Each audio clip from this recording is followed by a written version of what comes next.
அதே காத்து வாசம் வேற, அதே மண்ணு வண்ணம் வேற, அதே மக்க வாழ்க்கை வேற, ஒண்ணு மட்டும் மாறவில்லை.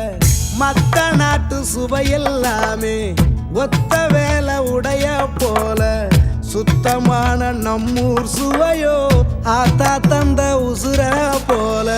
மூட்டி பாசம் கொட்டி சமைச்சது திண்டுக்கல்லு தலப்பா கட்டி, நெய்யூத்தி நேசம் கொட்டி இழுக்குது திண்டுக்கல்லு தலப்பா கட்டி.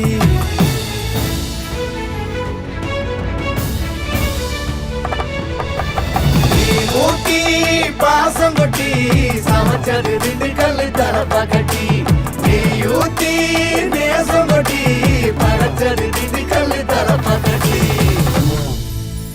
படைச்சது திண்டுக்கல்லு தலப்பா கட்டி.